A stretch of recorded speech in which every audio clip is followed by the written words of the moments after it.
رحم اللہ من قرأ الفاتحة مع الصلوات اللہم صلی علی محمد وآل محمد.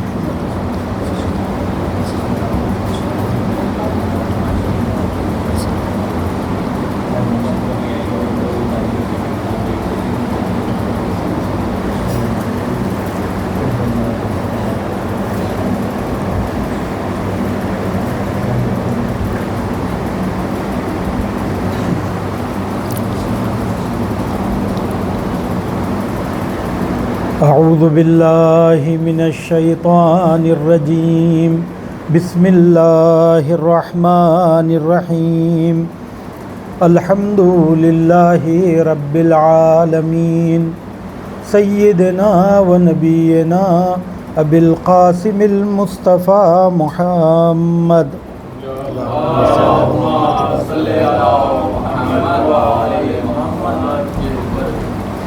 والصلاة والسلام على أئمة المعصومين سيما بقية الله في الأرضين أما بعد فقد قال رسول الله صلى الله عليه وآله وسلم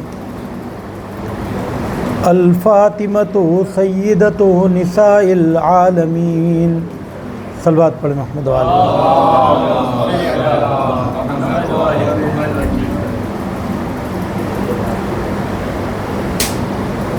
عزیزان گرامی، اللہ سبحانہ و تعالیٰ کی حمد و ثنا اور محمد و آل محمد پر درود و سلام کے بعد ان ایام کی مناسبتوں کو نظر میں رکھتے ہوئے آج کچھ گوشے جناب فاطمہ زہرا سلام اللہ علیہ کے آپ کی خدمت میں پیش کرنا چاہتا ہوں.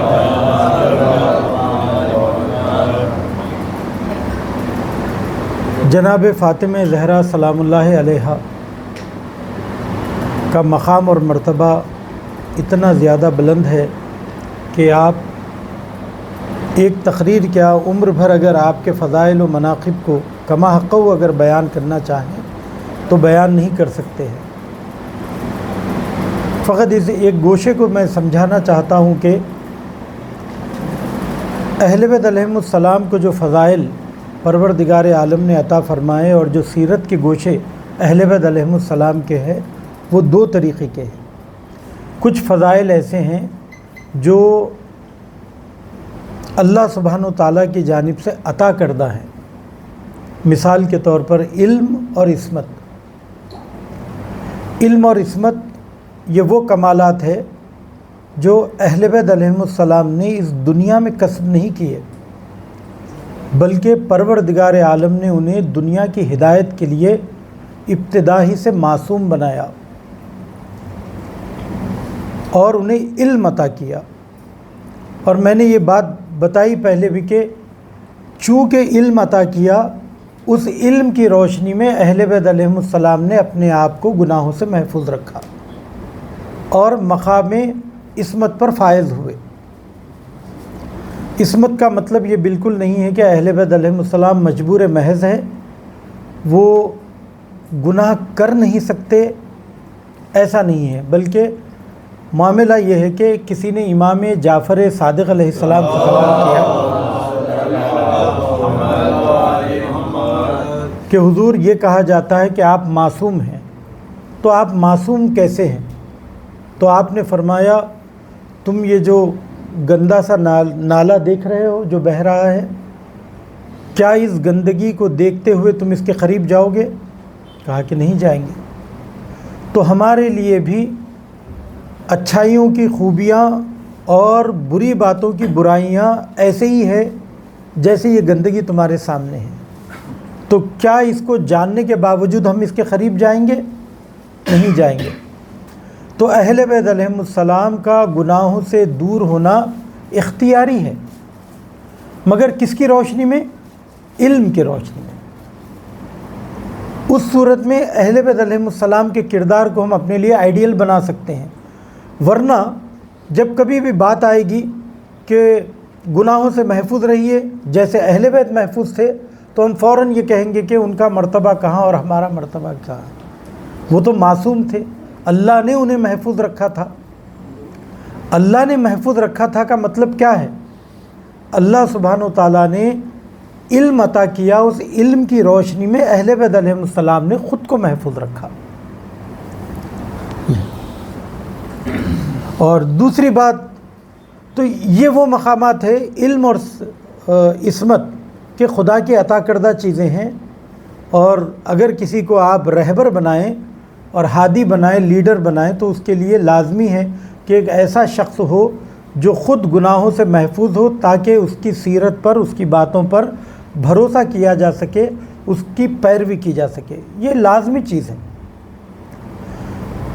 اب اس علم اور عصمت کی روشنی میں اور اللہ نے جو اختیار اہل بیت علیہ السلام کو دیا ہے، اس کی روشنی میں اہل بیت علیہ السلام نے جو زندگی جی کر ہمارے درمیان زندگی جی اور گزاری اور بتایا کہ عبادت کیسے ہوتی ہے، سخاوت کیسے ہوتی ہے، خانہ داری کیسے ہوتی ہے، شوہر داری کیسے ہوتی ہے، یہ ساری چیزیں ہمارے لیے نمونۂ عمل ہیں۔ ان گوشوں کو ذکر کرنا چاہیے۔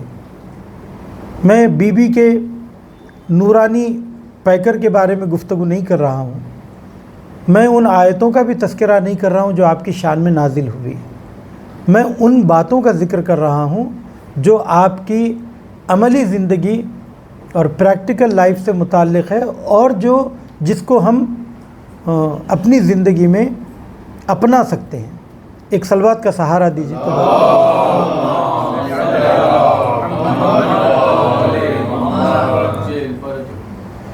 جناب فاطمہ زہرا کے بارے میں رسول خدا نے فرمایا، ایک مرتبہ بی بی آئیں رسول خدا کے پاس اور آ کر کہا کہ بابا جان، میں بہت زیادہ گھر کے کام کاج سے تھک جاتی ہوں، اگر میرے لیے کسی کنیز کا اہتمام کر دیں تو بہت مہربانی ہوگی۔ تو آپ نے فرمایا، میں کنیز کے اہتمام، دو روایتیں عزیزو، کنیز کے اہتمام کے بجائے تم کو ایک ایسی خوشخبری دوں جو تمہاری اس ساری تھکن کو دور کر دے۔ تو آپ نے فرمایا اس سے بہتر کیا ہے؟ تو آپ نے فرمایا کہ اللہ سبحانہ و تعالیٰ نے تمہیں جنت کی بلکہ دنیا کی تمام خواتین کا سردار بنایا ہے۔ تو جناب فاطمہ زہرا بہت خوش ہوئی۔ اور ایک دوسری روایت میں یہ ہے کہ جب آپ نے تھکن کا ذکر کیا اور گھر کے کام کاج کی سختیوں کا تذکرہ کیا، تو آپ نے کہا کہ میں تمہیں ایک ایسے ذکر کی تعلیم دیتا ہوں جس ذکر کے بعد تمہاری ساری تھکن دور ہو جائے گی، اور وہ ذکر ہے تسبیحات جناب زہرا سلام اللہ علیہا، جسے نماز کے بعد پڑھنے کی خاص تاکید ہے۔ ان باتوں سے یہ واضح ہوتا ہے کہ جناب فاطمہ زہرا جنت کی تمام خواتین کی سردار، دنیا کی تمام خواتین کی سردار۔ اور جنت میں کون جاتا ہے؟ جنت میں یقیناً نیک لوگ جاتے ہیں۔ تو آپ عام عورتوں کی سردار نہیں ہیں، بلکہ ان خواتین کی سردار ہے جو جنت کے لائق ہیں۔ اور جنت میں کون ہیں؟ جناب آسیہ، 4 عورتیں ہیں جو بہت محترم ہیں، جس کا خاص طور پر ذکر ہے قرآن مجید میں۔ جناب آسیہ، جناب مریم، جناب خدیجہ اور جناب فاطمہ زہرا سلام اللہ علیہ۔ اب جناب فاطمہ زہرا خود اپنی ماں کی بھی سردار، مقام اور مرتبے کے اعتبار سے۔ لیکن یہ سوچنے کی بات ہے کہ یہ مقام آپ کو کیوں ملا؟ صرف اس لیے کہ آپ رسول کی بیٹی ہیں؟ نہیں، بلکہ آپ نے 18 سال کی مختصر سی زندگی میں جو سختیاں برداشت کی اور جو جوہر، جو کمالات آپ نے اپنی سیرت کے دنیا کے سامنے پیش کیے، پروردگار عالم نے ان کمالات کی بنیاد پر آپ کو یہ مقام اور یہ درجہ عطا فرمایا۔ کل عمر آپ کی 18 سال کی تھی، 5 بعثت کو آپ کی ولادت ہوئی، اور ولادت ہونے کے 5 سال کا عرصہ نہیں گزرا کہ جناب خدیجہ کا سایہ سر سے اٹھ گیا اور جناب فاطمہ یتیم ہو گئی۔ اور جب 10 بعثت آئی، 10 بعثت میں جناب خدیجہ کی وفات ہوئی، مگر اس 10 بعثت میں بھی یہ 5 سال کی عمر میں بھی 2 سال کی تھی جناب فاطمہ زہرا، آپ کے اوپر ایک بڑی مصیبت یہ آئی کہ شعب ابی طالب میں جناب رسول خدا کے خاندان کو قید کر دیا گیا، 3 سالوں کے لیے 3 سال تک بائیکاٹ کیا گیا، لوگوں سے دور رکھا گیا، جس سے اس حالت میں مریض ہو کر جناب ابو طالب اور جناب خدیجہ دنیا سے چل بسے، جس کی وجہ سے رسول خدا نے اس سال کا نام ہی عام الحزن رکھا، غم کا سال۔ اب 2 سالہ بچی، اور یہ 2 سالہ بچی کے اوپر یہ مصیبت آئے اور وہ 3 سال تک شیب ابی طالب کی سختیوں میں زندگی گزارے، رات گھبراہٹ میں گزر رہی ہے، دن گھبراہٹ میں گزر رہا ہے۔ رسول خدا جناب ابو طالب آتے ہیں، رسول خدا کی جگہ کو بدل دیتے ہیں اور رسول خدا کی جگہ پر حضرت علی کو سلاتے ہیں تاکہ کوئی رسول خدا کی جان کا قصد نہ کرے، ان پر حملہ نہ کرے، ان کی جان نہ لے لے۔ ایسے پرآشوب ماحول میں جناب فاطمہ زہرا نے یہ وقت گزارا، اور جب 5 سال کی عمر ہو گئی اور شیب ابی طالب کی پابندیاں ہٹ گئیں اور جناب فاطمہ زہرا اپنے گھر میں آ گئیں، تو ذرہ برابر آپ کو سکون نہیں ملا، کیونکہ جب کبھی بھی رسول خدا علنی تبلیغ کر کے اپنے گھر کو آتے تھے اور لوگوں سے یہ کہتے تھے کہ قولوا لا الہ الا اللہ تفلحوا، کہو اللہ ایک ہے اور کامیاب ہو جاؤ، اس کے بدلے لوگ ان کے اوپر پتھر پھینکتے تھے، گندگی ڈالتے تھے، ان کے پیروں میں کانٹے بچھاتے تھے۔ اس وقت رسول خدا زخمی حالت میں جب گھر میں آتے تھے تو جناب فاطمہ زہرا اپنے بابا کی تیمارداری کرتے تھے۔ 5 سال کی معصوم بچی اپنے ہاتھوں سے اپنے بابا کا خیال رکھ رہی ہیں، اور اس طریقے سے خیال رکھتی تھی کہ رسول خدا خود کہنے لگے انتی ام ابیہا، تم تو باپ کی بھی ماں ہو، تم میرا ایسے خیال رکھ رہی ہو جیسے ایک ماں اپنے بیٹے کا خیال رکھتی ہے۔ اس عالم میں بی بی نے 3 سال اپنے بابا کے ساتھ گزارے، اور جب بعثت کی 13 تاریخ آئی تو رسول خدا کو ہجرت کرنا پڑا۔ جب دشمنوں نے آپ کی جان کا ارادہ کیا تو آپ نے ہجرت کی۔ اس زمانے میں ہجرت کی سختیوں کو برداشت کر کے جناب فاطمہ زہرا مدینہ آ گئیں۔ مدینہ آنے کے 1 سال کے بعد، یعنی 2 ہجری میں آپ کی شادی امیر المومنین سے ہو گئی، اور جب حضرت علی علیہ السلام سے شادی ہو گئی تو اس کے بعد کا جو پورا دور ہے 8 سال کا دور رسول خدا کی وفات تک کا دور جنگوں میں گزرا۔ اس جنگ کے ماحول میں ہمیشہ رسول خدا اور حضرت علی علیہ السلام گھر کے باہر میدان جنگ میں زخموں سے چور اور مشکلات کا سامنا، گھر میں آذوقے کی کمی، چھوٹے چھوٹے بچے جناب زہرا کی گود میں، اور ان کو پالنے والا کون ہے؟ بیویوں نے ان تمام سختیوں کو برداشت کیا۔ ایسے پرآشوب ماحول میں اور اتنی سی مختصر سی زندگی میں، یعنی باقی جو 9 سال آپ کی شادی کی زندگی کے ہے، 9 سال کے پہلے کی زندگی آپ کے والد کے ساتھ اور والدہ کے ساتھ گزری، یہ 18 سال کا زمانہ، اس 18 سال کی مختصر سی زندگی میں ایسے گوشے سیرت کے بی بی نے پیش کیے کہ خود رسول خدا کو یہ کہنا پڑا فاطمۃ بضعۃ منی، فاطمہ میرا ٹکڑا ہے۔ یہ کوئی محبت آمیز جملہ نہیں ہے کہ فاطمہ میرے جگر کا ٹکڑا ہے، فاطمہ میرے دل کا ٹکڑا ہے، یا نہ دل کا مفہوم ہے نہ جگر کا مفہوم ہے، بلکہ کہہ رہے ہیں کہ فاطمہ میرا ٹکڑا ہے، یعنی فاطمہ شریک کار رسالت ہے۔ میں اگر مردوں کے لیے آئیڈیل ہوں، اور تمام انبیاء جو مرد تھے اگر تمام مردوں کے لیے آئیڈیل ہیں، تو ایک فاطمہ زہرا تنہا قیامت تک کے آنے والی تمام عورتوں کے لیے نمونہ عمل ہے۔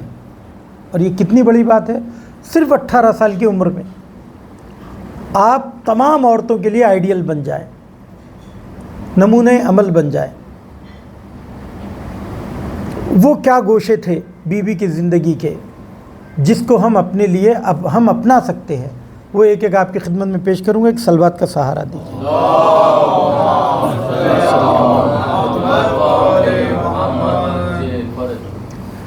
سب سے پہلی چیز جو جناب فاطمہ زہرا کی زندگی میں بہت نمایاں ہے اور آج وہ چیز بہت زیادہ کم رنگ ہو گئی ہے، وہ ہے حیا اور عفت، شرم اور پاک دامنی۔ پاک دامنی دن بدن ختم ہوتی جا رہی ہے، اور اس کے ختم ہونے کو ہم برا بھی نہیں سمجھ رہے ہیں۔ پہلے اگر سنائی دیتا تھا کہ کوئی خاتون بے پردہ ہے اور کسی نے ناجائز تعلقات قائم کیے ہیں تو بدن میں لرزہ طاری ہو جاتا تھا، اس شخص سے ہم نفرت کرتے تھے، ایسے لوگوں کو اپنے محلے میں رکھنے یا ان کو اپنا کرایہ دار بنانے کے لیے تیار نہیں ہوتے تھے۔ آج علنی طور پر لیونگ ریلیشن شپ کا قانون عام ہے اور عورت صاف کہہ رہی ہے میرا جسم میری مرضی۔ اس کو اس بات کا احساس ہی نہیں ہے۔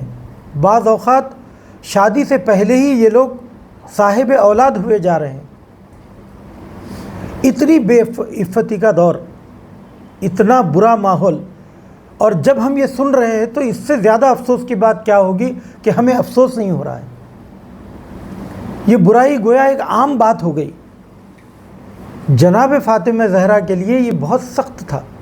جب حضرت علی اور جناب فاطمہ زہرا کی شادی ہوئی تو یہ دونوں زن و شوہر آئے رسول خدا کے پاس اور آ کر یہ کہا کہ یا رسول اللہ، ہماری نئی زندگی شروع ہونے جا رہی ہے، ہمیں کچھ نصیحت فرمائیے۔ اور یہ بھی در حقیقت ایک تعلیم ہے ہمارے لیے۔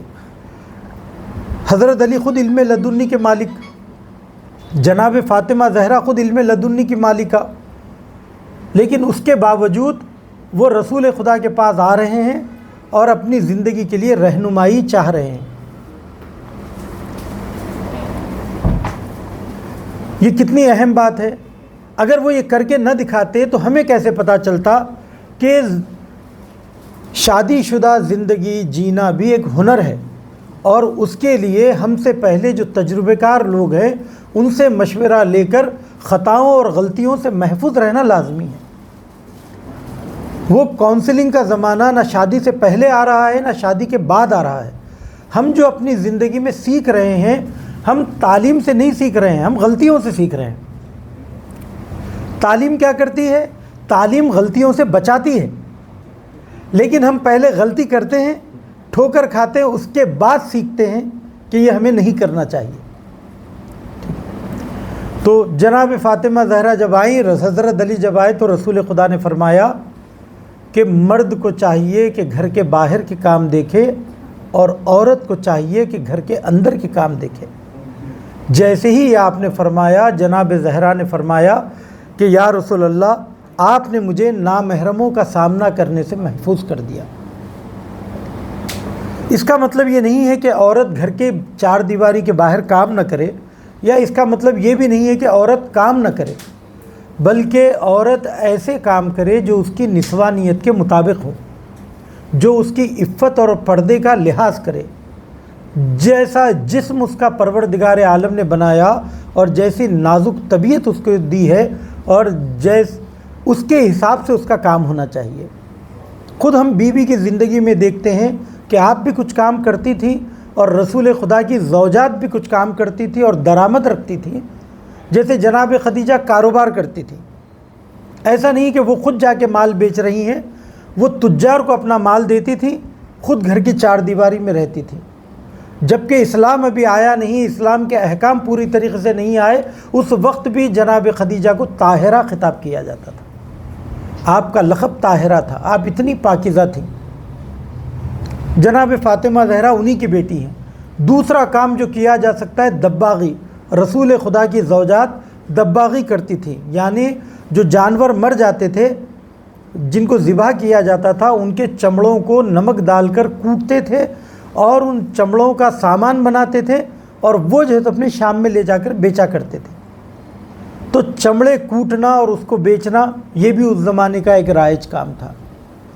تیسرے ہم جناب زہرا کی زندگی میں دیکھتے ہیں کہ جب جنگ ہوتی تھی، جنگ احد، جنگ بدر، تو بہت سارے سپاہی زخمی حالت میں خیموں میں انہیں لا کر لٹایا جاتا تھا اس وقت کون تھا جو ان لوگوں کی تیمارداری کرتا تھا؟ تو مدینے کی کچھ خواتین، اس میں جناب فاطمہ زہرا بھی تھی، جو جاتی تھی ان کی تیمارداری کرتی تھی، ان کو پانی پلاتی تھی۔ تو اس کا مطلب ہے کہ پرستاری، ڈاکٹری اور نرس کا کام بھی عورت کے مزاج کے مطابق ہے، یہ کام بھی پردے کا لحاظ کر کے انجام دیا جا سکتا ہے۔ ایک اور کام جو جناب زہرا کی زندگی میں ہم دیکھتے ہیں کہ جس کی وجہ سے رسول خدا آپ کی بہت تعریف کرتے تھے اور یہ کہتے تھے کہ فداہا ابوہا، تمہارا باپ تم پر قربان جائے، کہ جناب فاطمہ زہرا رسول خدا کی تربیت یافتہ تھی، علم کی اس بلند منزلت پر تھی کہ کوئی بھی خاتون کسی بھی شرعی مسئلے کو لے کر آپ کے پاس آتی تھی تو آپ ان مسائل کا حل ان کے سامنے پیش کرتی تھی۔ تو تعلیم بھی ایک ایسا شعبہ ہے جہاں پر عورت اپنی خدمات انجام دے سکتی ہے۔ لیکن اگر آپ عورت کو کسی ایسے کام میں مشغول رکھیں کہ جس میں عورت کا مسلسل مرد کے ساتھ سامنا ہو، یا پھر وہ اس محیط میں ایسے کام کرے کہ اپنے گھر کو کما حقہ وقت نہ دے سکے، تو اس میں پیسہ تو آئے گا، عیش و آرام کسی حد تک آ جائے گا، لیکن آپسی تعلقات میں کھٹائی آ جائے گی اور بعد میں وہ طلاق یا پھر بے لذت زندگی میں گزرے گی۔ اسی لیے ہم اگر اپنی عورتوں کو کام بھی کرانا چاہتے ہیں کہ آج کل کی مجبوری ہو گئی ہے، تو کچھ ایسے کام سوچے جائیں جو عورت کی نسوانیت کے مطابق ہو۔ ہم اس کو ایسے دو راہ پہ لا کر نہیں کھڑا کر سکتے۔ یہ ایک امتحان ہے عورت کے لیے کہ وہ 8 گھنٹے 10 گھنٹے گھر کے باہر کام کرے، پھر آ کر گھر کا سارا نظام بھی دیکھے، بچوں کو بھی خوش رکھے، شوہر کو بھی خوش رکھے، ساس سسر کو بھی خوش رکھے، اور پھر ہمیشہ اپنی ازدواجی زندگی کے لیے ہمیشہ ایک خطرہ محسوس کرے کہ کب جو ہے اپنے میرا شوہر مجھ سے ناراض ہو جائے، کب میرے ساس سسر مجھ سے ناراض ہو جائے۔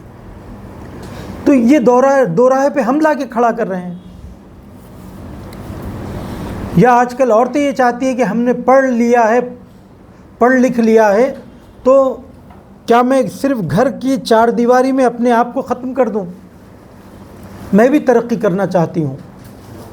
اس کے نتیجے میں یہ مستقل یہ کام کرنا چاہتی ہیں۔ جب درآمد بڑھتی ہے تو پھر مستقل ہونا چاہتی ہے، کہتی ہے کہ بات پیسوں کی ہے تو پیسہ تو میں بھی کما سکتی ہوں، تو اب وہ شوہر کے لیے کنڈیشنز کھڑی کرتی ہے۔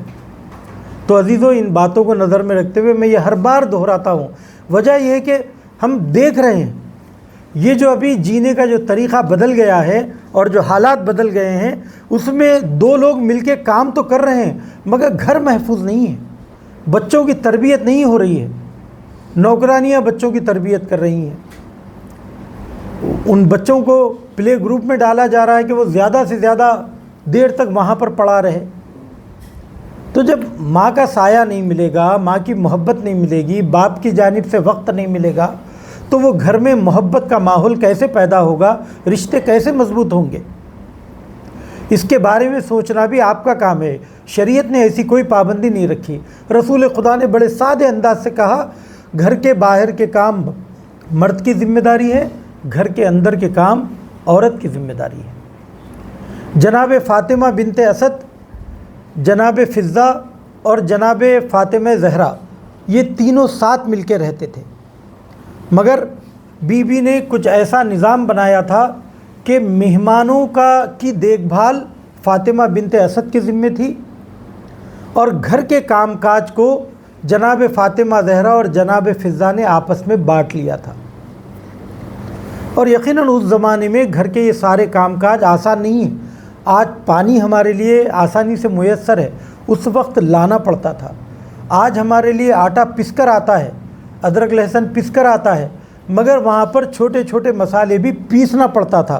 تو اسی لیے جتنے مہمان آ رہے ہیں یا جتنے فرد گھر کے ہیں، اتنی محنت ان کے لیے بڑھتی تھی۔ جناب فاطمہ زہرا کے لیے روز چکی پیسنا پڑتا تھا، تب کہیں جا کر حسنین علیہم السلام کے لیے 2 وقت کی روٹی میسر ہوتی تھی۔ آج یہ تمام آسانیوں کے باوجود اگر گھر کے اوپر توجہ نہ دی جائے تو پھر کب دی جائے گی؟ تو ایک رستہ تو یہ ہے کہ ہم اپنے گھروں کو یہ کوشش کریں کہ زیادہ سے زیادہ خاتون گھر کے دائرے میں رہے، اس سے حیا و عفت بھی محفوظ رہے گی۔ جب نامحرموں کا سامنا کم سے کم ہوگا. ایک مرتبہ رسول خدا ایک مہمان کو لے کر آئے جو نابینا تھے. تو بیوی نے کہا کہ یا رسول اللہ، اے بابا جان میں پردہ کر لوں. آپ نے فرمایا بیٹی یہ تو نابینا ہے. کہا کہ وہ نابینا ہے، میں تو نابینا نہیں ہوں. تو آپ گھر کے اندر چلی گئیں اور دیوان خانے میں اس مہمان کو رکھا گیا. اس حد تک، اور یہ بہت بڑی چیز ہے. ایک درس ہے پورا حجاب کے عنوان سے تفصیلی، کہ میں حجاب کے بارے میں تفصیل سے بات نہیں کرنا چاہتا، فقط اتنا کہ وہاں پر اس درس میں، اسی کتاب میں اس درس میں ایک شہداء جو 8 سالہ ایران اور عراق کی جنگ میں جو 8 سالہ جنگ ہوئی، اس میں جو لوگ شہید ہوئے ان شہداء نے وصیت نامے لکھے. ان وصیت ناموں کو جمع کیا گیا تو اس میں ہم نے دیکھا کہ تقریباً شہیدوں میں ایک بات مشترک تھی. وہ سب یہ لکھتے تھے، اے میری بہنوں، اپنی عفت اور حیا اور حجاب کا لحاظ رکھو. دشمن ہمارے گھروں میں جو داخل ہوتا ہے وہ تمہارے ذریعے داخل ہوتا ہے. اگر ایک عورت کو بگاڑ دو تو گھر کا نظام بگڑ جائے گا، بچوں کی تربیت نہیں ہو پائے گی، میاں بیوی میں محبت نہیں ہو پائے گی، وہ پورا گھر پھر تباہی کے راستے پر چلا جائے گا. تو اگر تم کو ہمارے خون کا ذرہ برابر پاس ہے اور تم اسلام کے مطابق زندگی گزارنا چاہتی ہو تو حجاب کا خیال رکھو. حجاب لازمی چیز ہے، وہ ہمارے گھروں کے ذریعے داخل ہوتا ہے. اسی لیے بہت زیادہ ضروری ہے کہ ہم یہ نہیں کر سکتے کہ میڈیا سے بچوں کو روکیں یا بیوی کو روکیں، لیکن اس کی پابندی ضرور کریں کہ ہم عام چینل لگانے کے بجائے، نیٹ فلکس فری میں دینے کے بجائے کنٹینٹ بھی آپ فراہم کریں. آپ سیریل دیجئے ان کو دیکھنے کے لیے، ان کو وقت گزارنا ہے. لیکن آج پاکستان اور انڈیا کے سیریل جس طریقے کے دکھائے جا رہے ہیں، جس کی ہر کہانی میں ہر عورت کا غیر مرد سے تعلق ہے اور ہر شوہر کا کسی غیر عورت سے تعلق ہے. ایک بار دیکھیں گے، 2 بار دیکھیں گے، 3 بار دیکھیں گے، کیا ان باتوں کا ذہنوں پر اثر نہیں ہوگا؟ تو یہ بھی ایک بڑی مشکل ہے عزیزو. ایک تو وہ فیشن ہم کو دے رہے ہیں جو کہ ہم مانوس نہیں ہیں، جس کی وجہ سے ہماری زندگی مہنگی ہوتی چلی جا رہی ہے. دوسرا بے پردگی ہمیں دے رہے ہیں، بے عفتی ہمیں دے رہے ہیں. ایک صلوات پڑھیے.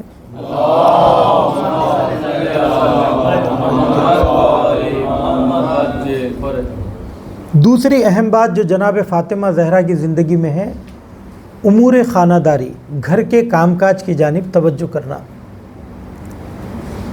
آج جس کو لوگ اپنے لیے مصیبت سمجھتے ہیں، کہتے ہیں کہ میں شوہر کی ذمہ داری تو میری ذمہ داری ہے، مگر شریعت میں بتاؤ کہ ساس سسر کی دیکھ بھال بھی میری ذمہ داری ہے، دیور کا خیال رکھنا بھی میری ذمہ داری ہے. تو یہ لوگ شریعت پوچھتے ہیں، جبکہ زندگی حقوق سے نہیں ہے، اخلاق سے چلتی ہے. اگر ایسا دیکھا جائے کہ شوہر پر عورت کی کیا ذمہ داری ہے اور عورت پر شوہر کی کیا ذمہ داری ہے، تو شوہر کی ذمہ داری بس اتنی ہے کہ رہنے کے لیے گھر دے، پہننے کے لیے کپڑا دے، اور نارمل اس کے لیے جو عام لوگ کھانا کھاتے ہیں وہ کھانا دے. زیور بنانا اس کی ذمہ داری نہیں ہے، گھمانا پھرانا اس کی ذمہ داری نہیں ہے. 4 مہینے میں ایک بار ہم بستری کرنا کافی ہے، روز وقت دینا اس کی ذمہ داری نہیں ہے. اگر ہم یہ حقوق دکھانے لگے تو تم کہاں جاؤ گے؟ ٹھیک ہے، تو یہ ہے شریعت میں. تو یہاں پر زندگی کیسی گزاری جاتی ہے؟ یہاں پر زندگی اخلاق کی بنیاد پہ گزاری جاتی ہے، نظر انداز کر کے گزاری جاتی ہے، درگزر کر کے گزاری جاتی ہے. کیونکہ کوئی بھی کسی کا مکمل حق ادا نہیں کر سکتا. نہ شوہر بیوی کا مکمل حق ادا کر سکتا ہے، نہ بیوی شوہر کا مکمل حق ادا کر سکتی ہے. اور یہ جو رشتے، اگرچہ کہ ایران عراق میں دیکھتا ہوں کہ جیسے ہی لڑکے کی شادی ہوئی، دلہا دلہن کو الگ کر دیا جاتا ہے کہ تم اپنی زندگی گزارو لیکن ہماری دیکھ بھال کرتے رہو. اور یہ کچھ اعتبار سے اچھا بھی ہے. ہمارے پاس ذرا اس حصے کو ذرا غور سے سنیے، میں تجربے کی فقط بات کر رہا ہوں کہ اگر الگ کر دیا جائے تو ماں باپ کے لیے بڑھاپا آج کل ایک مصیبت بنتا جا رہا ہے. مثلا ایک عمر آپ نے کام کیا, اب آپ بیٹھ کر آرام کیجئے, آپ کی بہو آپ کی خدمت کرے گی, آپ کی بیٹا آپ کی خدمت کرے گا, آپ کی بیٹی آپ کی خدمت کرے گی. اس کے نتیجے میں کیا ہو رہا ہے, وہ بڑھاپے میں اپنے آپ کو دن بدن ناکارہ کرتے چلے جا رہے ہیں. حس و حرکت نہیں ہے, گھومنا پھرنا نہیں ہے, کام کاج نہیں ہے, نتیجتاً بیماریاں ان کو الٹا گھیر رہی ہیں اور وہ اپنی ہر ضرورت کے لیے آپ کی طرف دیکھ رہی ہیں. ماں باپ آپ کی طرف دیکھ رہے ہیں. اب آپ ان کو مہمانی میں نہیں لے کے جاتے, گھومنے کے لیے نہیں لے جاتے. میاں بیوی آپس میں گھوم کر آتے ہیں, شادیوں میں یہ لوگ جا کر آتے ہیں, اب ان کے حوالے کر دیتے ہیں, آپ بچوں کو دیکھیے. تو اس میں کیا ہو رہا ہے, یہ بڑھاپا ان کے لیے تکلیف دہ ہو رہا ہے. ہم نے انہیں خود احساس دلا رہے ہیں بار بار کہ اب آپ کسی کام کے نہیں رہے. تو یہ خود کسی کو جو ہے تو اپنے ختم کرنے کے لیے کافی ہے. یہاں کی انڈیا پاکستان کی زندگی میں ماں باپ کو ہم اس طریقے سے ٹریٹ کرتے ہیں. بہت والے پیسے والے ہیں, بااخلاق بچے ہیں, ایک دنیا بھر کی نعمتیں دے دیں گے, مگر جو ہے تو اپنے ماں باپ خود کچھ کرنے کے قابل نہیں رہیں گے. اس سے کیا ہے, ان کا بڑھاپا جو کہ اور لذتوں اور شوق کے ساتھ گزرنا چاہیے, جو کچھ نہیں کر سکے وہ چیز, وہ کام کرنے کے لیے ان کے لیے میدان کھلنا چاہیے, وہاں پر ان کے لیے سارے دروازے ہم کیا کر دیتے ہیں, بند کر دیتے ہیں احترام کے نام پر. یہ کہ لیکن اگر وہ اپنا کام کرتی رہیں گی یا کرتے رہیں گے تو نتیجتاً جو اپنی ان کی زندگی میں صحت رہے گی. یہ ایک اچھی چیز ہے. اگر وہ بہت زیادہ مریض ہیں تو ہم ان کا ساتھ دیں, لیکن جب ہم ساتھ دیتے ہیں, کئی بچے اگر ہیں تو چھوٹے بیٹے کے پاس کبھی وہ رہتی ہیں یا کبھی بڑے بیٹے کے ساتھ رہتی ہیں, لیکن بیماریوں کی وجہ سے یا ہماری ماں باپ کی خود تربیت نہ ہونے کی وجہ سے یہ لوگ جس کے ساتھ رہتے ہیں اس کے ساتھ تبعیض سے کام لیتے ہیں. تبعیض یعنی ایک کو اہمیت دینا, دوسرے کو اہمیت نہیں دینا. 4 اگر بچے ہیں, ایک بچہ آپ کی خدمت کر رہا ہے, پیسہ دے رہا ہے آپ کو, دن آپ کے ساتھ گزار رہا ہے, اس کی بیوی بچے کام کر رہے ہیں, اس کو نوازتے ہیں, اس کو بددعا دیتے ہیں. ایک کام اگر پورا نہ ہو تو اس کو برا بھلا کہتے ہیں, لیکن دور سے ایک بچہ ایک فون کر دے یا کوئی آ کر ایک 500 روپے آپ کے ہاتھ میں رکھ دے, آپ اس کے لیے دعائیں دیتے ہیں اس کے لیے. تو اس میں کیا ہو جاتا ہے, اور اگر کسی نے برداشت کرتے کرتے ایک دن اگر اس کی زبان کھل گئی, ذرا ایک نازیبا لفظ اگرچہ کہ نہیں کہنا چاہیے لیکن ہمارے مزاج میں یہاں ہو جاتا ہے, اگر وہ کہہ دیتے ہیں تو فوراً اسے آنکھ کر دیتے ہیں. ہر دوسرے دن ماں باپ آنکھ کرنے کے لیے بیٹھے ہوئے ہیں. نتیجتاً بچے نفسیاتی طور پہ کمزور سے کمزور ہوتے چلے جا رہے ہیں. ان کو احساس گناہ ہوتا ہے. میں تھوڑا آپ کی گردن میں درد ہوگا صاحب, ٹھیک ہے, ایک صلوات.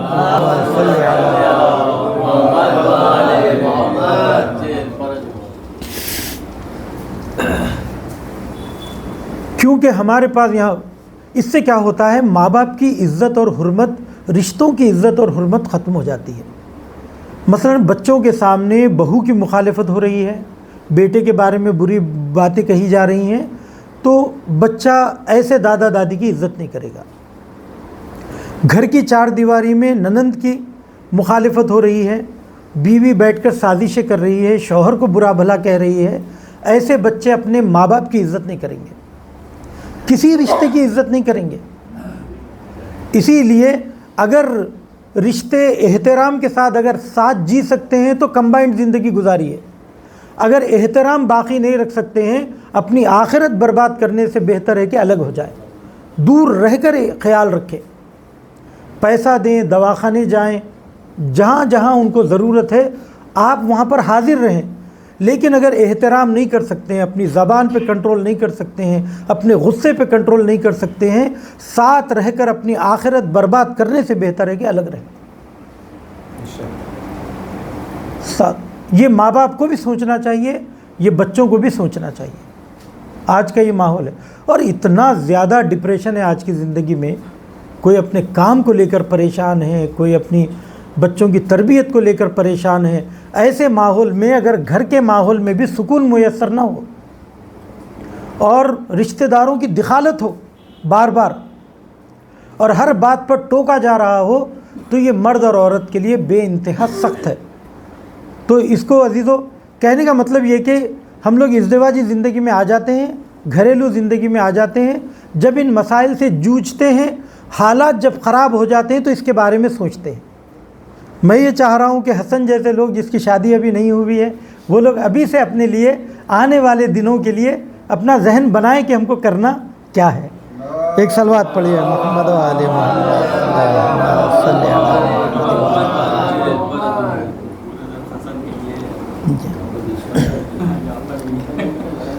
اب دیکھیے گھر کی زندگی میں حضرت علی علیہ السلام کا رویہ کیا تھا۔ آپ جب گھر میں کام کاج سے شام میں واپس آتے تھے تو بچوں کی دیکھ بھال آپ کرتے تھے اور جناب فاطمہ زہرا اس وقت اگلے دن کے لیے چکی پیس کر آٹا تیار کرتی تھی۔ تو گھر کے کام میں ہاتھ بٹانا زن ذلیلی اور جیسے اپنے عورت کی غلامی اور پلو سے بندھنا نہیں ہے، بلکہ کام کو آسان کرنا ہے تاکہ زندگی سب کے لیے بہتر ہو۔ ٹھیک ہے، یہ حضرت علی علیہ السلام سے ہم نے سیکھا، اور حضرت علی علیہ السلام کسی بھی خاتون کے لیے اس سے بڑا تمغہ اور اس سے بڑا میڈل نہیں ہو سکتا ہے جو میڈل جو جناب امام علی علیہ السلام نے جناب فاطمہ زہرا کو دیا۔ آپ نے حضرت زہرا کے بارے میں فرمایا کہ جب بھی غم مجھ پر طاری ہوتا تھا اور پریشانیاں مجھے گھیر لیتی تھیں تو میں جناب فاطمہ زہرا کو دیکھتا تھا، میرا غم دور ہو جاتا تھا۔ اگر آپ کو یہ احساس اور یہ خوشی کا احساس اگر نہیں ہوتا ہے اپنی زوجہ سے تو یقیناً سوچنے کا مقام ہے۔ حضرت علی فرماتے ہیں، دوسرے آپ فرماتے ہیں کہ خدا جانتا ہے کہ اس 9 سال کی زندگی میں فاطمہ زہرا نے ذرہ برابر ایک وقت کے لیے بھی مجھے غصہ نہیں دلایا، کبھی ایسا کوئی تقاضا ہی نہیں کیا کہ جس میں حضرت علی علیہ السلام شرمندہ ہو، معمولی سا پھل بھی، جبکہ کیا یہ کوئی عیب کی بات ہے؟ نہیں، وہ مدینے کی زندگی جو ہجرت کر کے فوراً آئے تھے تو سخت تھی، کس کے پاس بھی پیسہ نہیں تھا، ساری مال و دولت مکے میں چھوڑ کر آئے تھے، تو اس سخت زندگی کو جناب فاطمہ زہرا سمجھتی تھی۔ تو معمولی پھل بھی آپ کو چاہیے ہوتا تھا، ایک انار بھی چاہیے ہوتا تھا تو آپ نے حضرت علی علیہ السلام سے کبھی تقاضا نہیں کیا۔ خود حضرت علی پوچھا کرتے تھے کہ فاطمہ تم مریض ہو، تمہارے لیے کیا لاؤں؟ اور یہ بھی ایک سیکھ ہے جو ہم کو ملتی ہے کہ کبھی ہم بھی پوچھ لیا کریں۔ ٹھیک ہے، آپ ہاتھ میں پیسے دے رہے ہوں گے، وہ خود اپنے ہاتھوں سے گھر کا سامان خرید کے لا رہی ہوں گی سپر مارکیٹ سے، ٹھیک ہے، مگر آپ کا ایک بار پوچھ لینا، ایک معمولی سی چیز لا کے دے دینا، وہ ہزاروں مہنگا سامان جو خود سے خریدتے ہیں اس سے کہیں زیادہ بہتر ہے۔ آپ لاکھ چائے ہوٹل میں پئیں لیکن پتہ چلے کہ محبت سے ایک زوجہ آپ کو چائے بنا کر وقت پر دے رہی ہے، اس کا احساس آپ کے کہیں اور کھانے پینے سے زیادہ مؤثر ہے۔ اسی لیے گھر کے اس ماحول کو ایک دوسرے کو پوچھ کر بنائے رکھنے کی ضرورت ہے۔ اور جناب فاطمہ زہرا کبھی کچھ اپنے لیے نہیں مانگا، جو کچھ بھی مانگا ہے اپنے بچوں کے لیے مانگا، اور ایسی چیز کبھی مجھ سے طلب نہیں کی جس سے میں شرمندہ ہو جاؤں۔ اس کے بعد ایک اور جملہ فرمایا عزیزو، یہ معیار ہماری آپسی رشتوں کا ہونا چاہیے کہ فاطمہ اللہ کی پیروی میں میری بہترین مددگار تھی۔ یہ سب سے بڑی بات ہے۔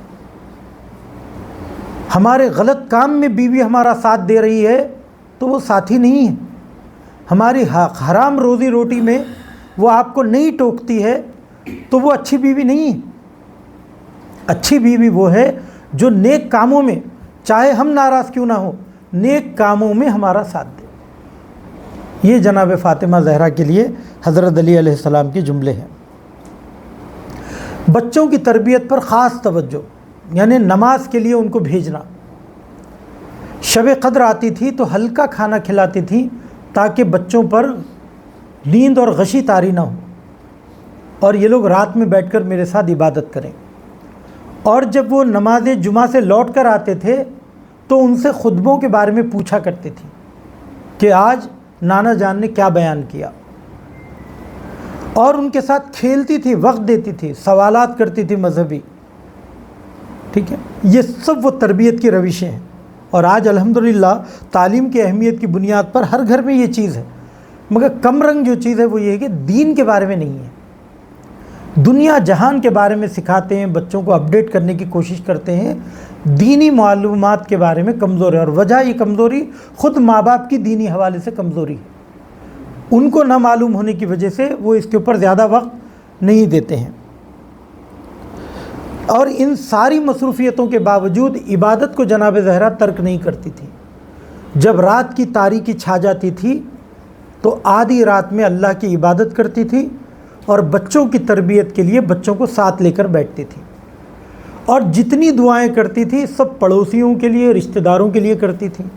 تو ایک دن امام حسن نے پوچھ لیا، اے مادر گرامی، آپ نے اپنے لیے تو کوئی سوال نہیں کیا، سب آپ نے پڑوسیوں کے لیے کیا. تو آپ کی وہ مشہور و معروف حدیث سامنے آئی، الجار ثم الدار، پہلے پڑوسیوں کے حق میں دعا کرو پھر اپنے لیے دعا کرو.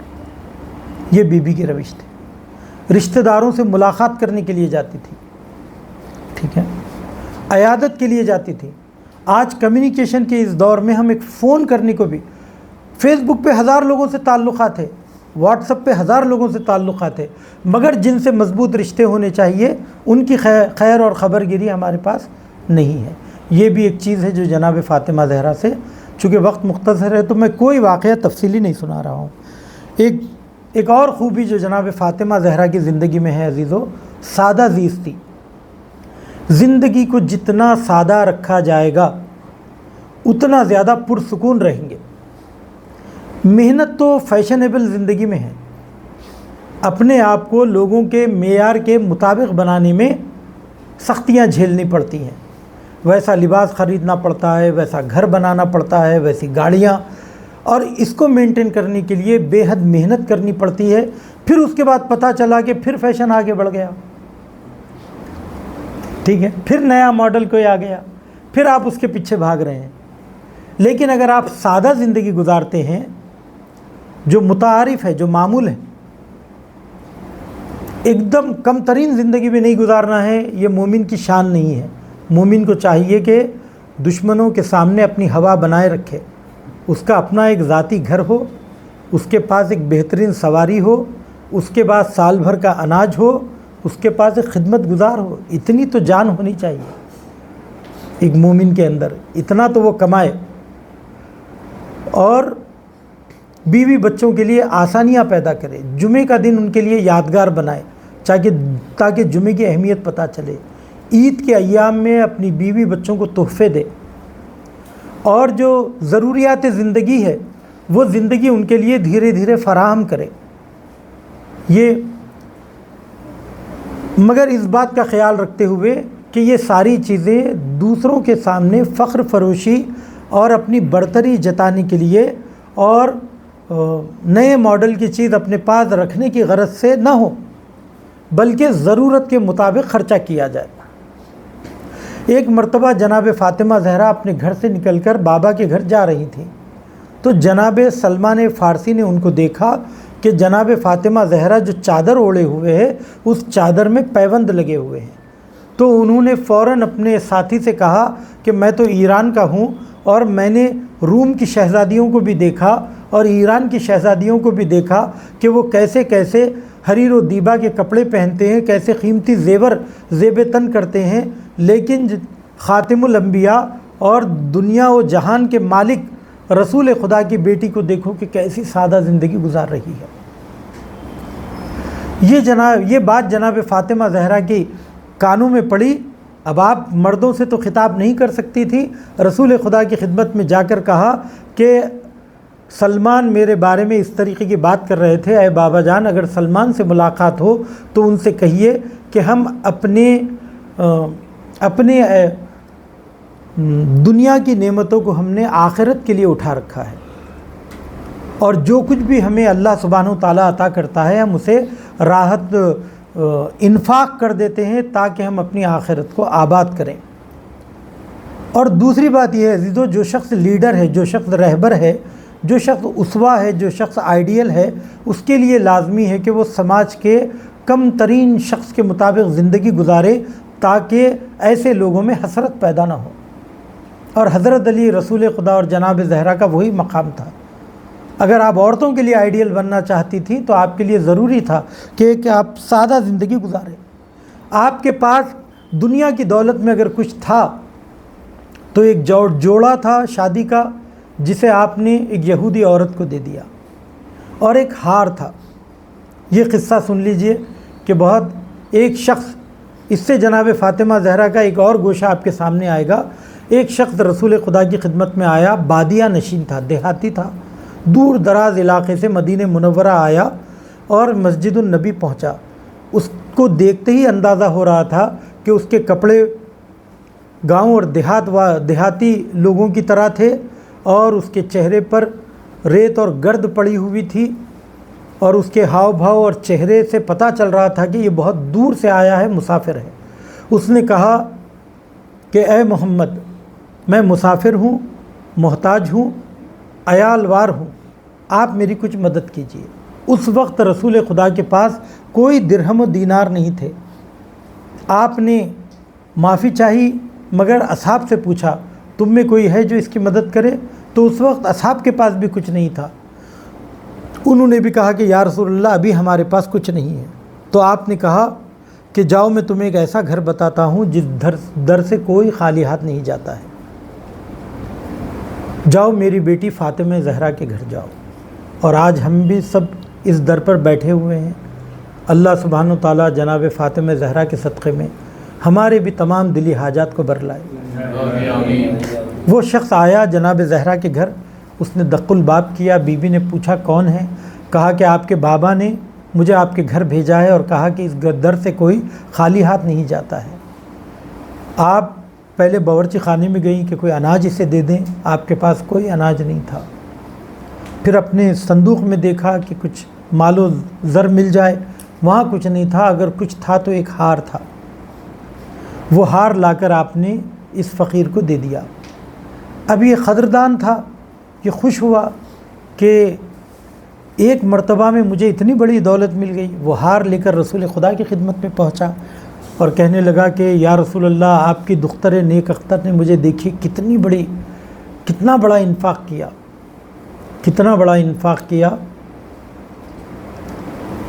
کہ جب یہ رسول خدا نے دیکھا تو آپ کی آنکھوں میں آنسو آ گئے، آنکھیں ڈبڈبا گئیں، کیونکہ آپ کو معلوم تھا کہ فاطمہ کے پاس دولت دنیا کے نام سے جو کچھ بھی ہے یہ صرف ایک ہار ہے۔ جب یہ منظر جناب عمار یاسر نے دیکھا تو عمار یاسر نے کہا کہ یا رسول اللہ، میں اس ہار کو اس شخص سے خریدنا چاہتا ہوں۔ تو اس فقیر سے پوچھا، اس سائل سے پوچھا، بتا تو یہ ہار کتنے میں بیچے گا؟ اس نے کہا کہ میں تو اس کی قیمت کے بارے میں نہیں جانتا، لیکن اگر میرے لیے کچھ اناج کا انتظام ہو جائے، ایک سواری کا انتظام ہو جائے، ایک بہترین لباس کا انتظام ہو جائے، اور کچھ پیسے اتنے مل جائیں کہ میں واپس لوٹ کر اپنی گھر زندگی کو بہتر طریقے سے شروع کر سکوں۔ تو جناب عمار یاسر نے کہا ٹھیک ہے، میں نے تجھے دیا۔ اور آپ اسے اپنے گھر لے گئے۔ لے جانے کے بعد ایک سفید گھوڑا اسے دیا، 20 درہم اور 20 دینار اسے عطا کیے، اور اناج کی تھیلیاں گھوڑے پر رکھ دیں، اور حریر و دیبا کے بہترین لباس اس کو عطا کیا۔ اب جب یہ لباس یہ لے کر جانے لگا تو پھر جناب عمار یاسر نے ایک کپڑا لیا اور اس کپڑے میں ہار کو رکھا، اس کے اوپر عطر چھنکا اور چھنک کر غلام کو دیا اپنے، اور جا کر کہا کہ جا جناب فاطمہ زہرا کے گھر جا، آج میں نے تجھے جناب فاطمہ زہرا کی غلامی میں دے دیا۔ کیا بڑا مرتبہ اسے مل گیا کہ جناب زہرا کی غلامی اسے نصیب ہو گئی۔ آیا جناب زہرا کے گھر، دق الباب کیا اور کہا کہ میں عمار یاسر کی جانب سے آیا ہوں، انہوں نے کچھ امانت آپ کے حوالے کی۔ جیسے ہی بی بی نے وہ امانت لی، اللہ کا شکر ادا کیا کہ پروردگار عالم نے یہ کہا کہ تم ایک دانہ زمین میں اگر بوتے ہو تو پروردگار عالم پلٹ کر اس کو 700 دانے کے شکل میں لوٹاتا ہے۔ ایک بالی نکلتی ہے، اس کے اندر 7 شاخیں ہوتی ہیں، اور ہر شاخ میں 100 دانے۔ انفاق بھی ایسے ہی ہے، جو راہ خدا میں خرچ کرتا ہے پروردگار عالم اس کو کئی گنا واپس لوٹاتا ہے۔ اس پر بھروسہ رکھنے کی ضرورت ہے، اور الحمدللہ ہمارے گروپ میں ایسے افراد ہیں۔ میں تو چونکہ غیبانہ ہے، میں چونکہ مولانا ہوں، میں جانتا ہوں کہ کون کس کام کے لیے انفاق کرتا ہے، کون کس کام کے لیے صدقہ دیتا ہے، اور کون کتنا مال امام نکالتا ہے، سہم سعادت دیتا ہے۔ اور اس بات کے لیے میں واقعاً آپ سب کا شکر گزار بھی ہوں، اور آپ لوگوں کو اس بارے میں قابل تعریف بھی سمجھتا ہوں۔ تو جناب فاطمہ زہرا نے ہار لیا، اللہ کا شکر ادا کیا، پھر اس کے بعد کہا کہ بیوی میرے لیے کیا حکم ہے؟ کہا کہ تمہارا کیا ماجرا ہے؟ کہا کہ عمار یاسر نے مجھے آپ کی غلامی میں دے دیا۔ تو آپ نے کہا کہ جا، میں نے تجھے راہ خدا میں آزاد کیا۔ اب وہ جو جانے لگا تو یہ کہتے ہوئے جانے لگا کہ کتنا بابرکت ہار ہے کہ ایک بھوکے کو غذا ملی، ایک بے لباس کو لباس ملا، ایک بے سوار کو سواری ملی، ایک نادار کو دولت ملی، ایک غلام کو آزادی ملی، اور ہار اپنے مالک کے پاس لوٹ گیا۔ صلوات پڑھیں محمد و آلہ اللہم صلی علی محمد۔ یہ ایثار اور یہ انفاق اور یہ بخشندگی جناب فاطمہ زہرا کی زندگی میں تھی۔ بس بات کو سمیٹ رہا ہوں عزیزو۔ جی ایک بار پھر مثلا آپ نے بولا تھا کہ بیوی فاطمہ کی زندگی سے گوشت، اس میں اگر ایک بار آپ سب پوائنٹ آپ بتا جی جی، ایک آپ نے سب سے پہلے بولا حیا پاک دامنی، حیا اور پاک دامنی، سادگی بھی بولا، سادگی، اور کیا کہ خانہ داری یعنی گھر کی زندگی، ٹھیک ہے، گھر زندگی کے کام کاج۔ اس کے بعد ایثار اور انفاق، راہ خدا میں انفاق کرنا، اور اپنی دوسروں کی ضرورتوں کو اپنی ضرورتوں پہ مقدم کرنا، اس کو ایثار کہتے ہیں۔ یہ جناب فاطمہ زہرا کی زندگی میں تھا۔ اب دیکھیے بیوی جب ایسی ہیں، ایک حدیث آپ کی سناتا ہوں اور اسی سے ربط مصائب اور بات کو ختم۔ بیوی فرماتی ہیں کہ مجھے تمہاری دنیا سے 3 چیزیں پسند ہیں، مجھے تمہاری دنیا سے 3 چیزیں پسند ہیں، کہ اس زود گزر دنیا میں ہم کو کیا پسند ہے۔ کسی کو غذا پسند ہے، کسی کو سواری پسند ہے، کسی کو مقام اور مرتبہ پسند ہے، کسی کو قدرت پسند ہے، بیوی کو کیا پسند ہے؟ آپ نے فرمایا مجھے 3 چیزیں پسند ہیں، الانفاق فی سبیل اللہ، وتلاوت کتاب اللہ، وزیارت وجہ رسول اللہ، کہ راہ خدا میں انفاق کرنا، قرآن مجید کی تلاوت کرنا، رسول خدا کی زیارت کرنا، چہرے کی زیارت کرنا۔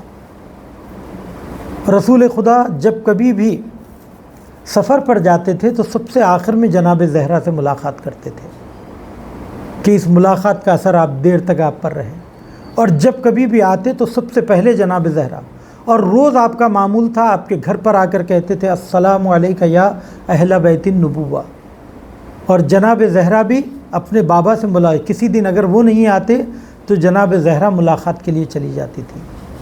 ایسے باپ اور بیٹی میں محبت تھی، اور اس محبت کے ذریعے آپ نے یہ بتایا کہ میں ایک اچھی شوہرداری ہی نہیں کرتی ہوں بلکہ ایک اچھی بیٹی بھی ہوں، اپنے باپ کی خدمت کرتی تھی۔ عزیزو کیوں نہ ہو، جیسا ماحول جناب سیدہ کو ملا ہے اور جیسا باپ جناب سیدہ کو ملا ہے، کائنات میں کوئی ایسا باپ کسی اور بیٹی کو نہیں ملا۔ رسول خدا رحمت للعالمین جو دشمنوں کو بھی بخش دیا کرتے تھے تو وہ اپنی بیٹی کے ساتھ کتنی محبت سے پیش آتے ہوں گے۔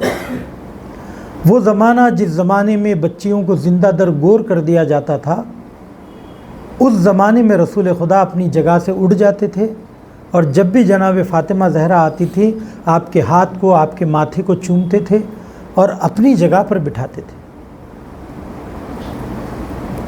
اور ہر جگہ آپ کی تعریف کرتے تھے، آپ کا خیال رکھتے تھے، آپ کو تعلیم دیتے تھے۔ ایسا باپ کہاں ملے گا؟ تو اگر کسی کو ایسی عزت نصیب ہو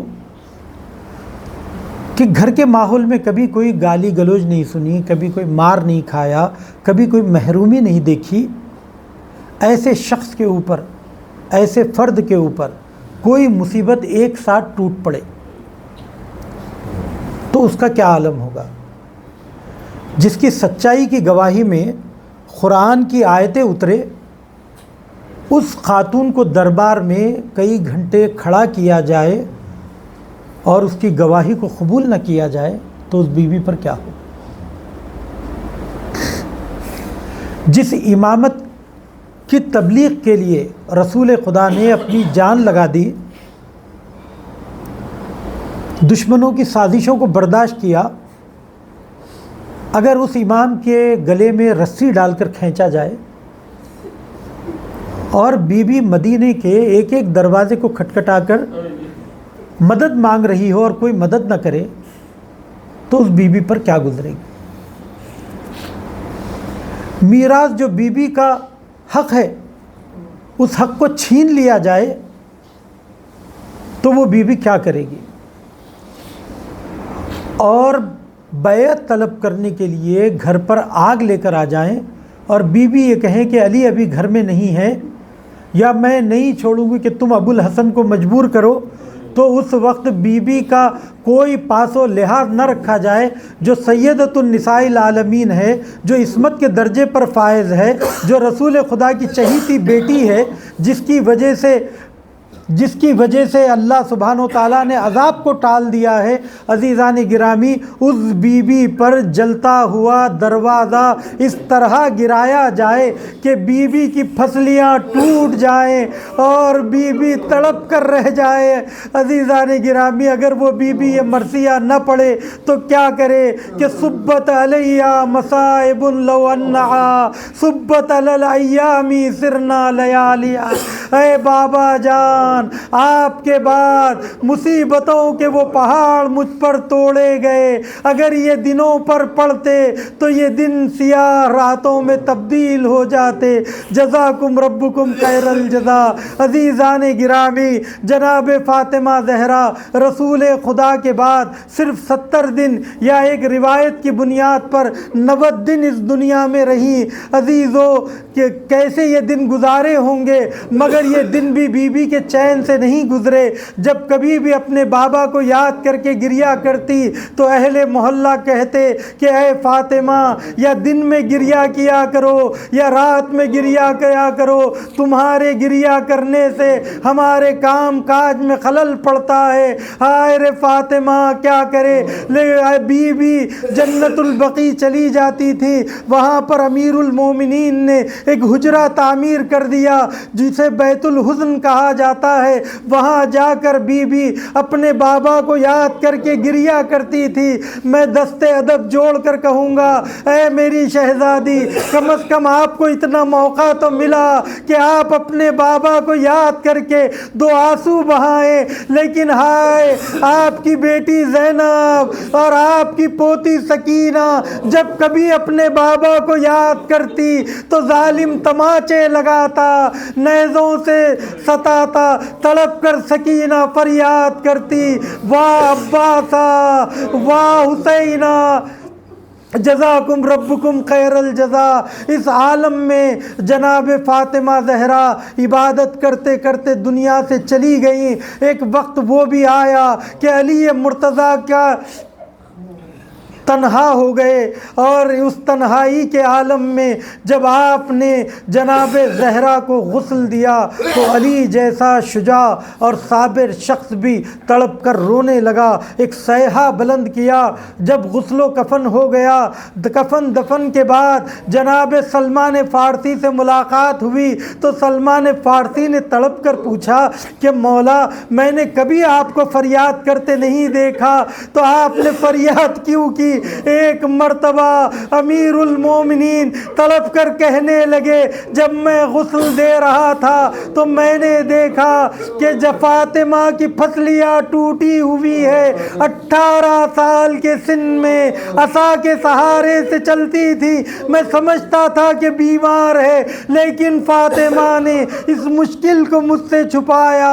میں رسول کے آگے شرمندہ ہوں کہ میں نے ان کی امانت کی حفاظت نہیں کی۔ انا للہ و انا الیہ راجعون وسیعلم الذین ظلموا ای منقلب ینقلبون رضا بقضائہ وتسلیما لامرہ۔ خدایا ہمارے اس ذکر خلیل کو قبول فرما، ہمیں کوئی غم نہ دے سوائے غم حسین کے، ہمارے علم و عمل میں اضافہ فرما، ہمارے مرحومین کی مغفرت فرما، ہم میں جو بے روزگار ہیں انہیں روزگار سے لگا دے، جو روزگار سے لگے ہوئے ہیں ان کے رزق حلال میں اضافہ فرما، جو مریض ہے بے حق بیمار کربلا انہیں شفاء کامل و عاجل عنایت فرما، ناقد خدا لڑکیوں کی شادیوں کا اہتمام فرما، جہاں کہیں بھی شیعیان حیدر کرار ہے ان کی عزت آبرو جان و مال کی حفاظت فرما۔ اے پروردگار جو مجاہدین مقامات مقدسہ کی حفاظت کر رہے ہیں انہیں اپنے حفظ و امامان میں رکھ، جو شہید ہو گئے ان کے درجات کو بلند فرما، ان کے پسماندگان کو صبر جمیل عنایت فرما، علماء کرام مراجع اعظام کا سایہ تا دیر ہمارے سروں پر باقی رکھ، ہمارا خاتمہ بخیر فرما، جب ہم اس دنیا سے جائیں تو ہمارے ایک ہاتھ میں قرآن اور دوسرے ہاتھ میں دامن اہل بیت ہو، امام زمانہ کے ظہور میں تعجیل عنایت فرما اور ہمیں ان کے حقیقی ناصرین میں قرار دے۔ آپ تمام مومنین سے گزارش ہے ایک مرتبہ سورہ حمد اور 3 مرتبہ سورہ اخلاص کی تلاوت فرما کر جملہ مرحوم مومنین و مومنات بالخصوص حاضرین کے مرحومین اور بانی مجلس کے مرحومین کی روح کو ایصال فرمائیے۔ بسم اللہ الرحمن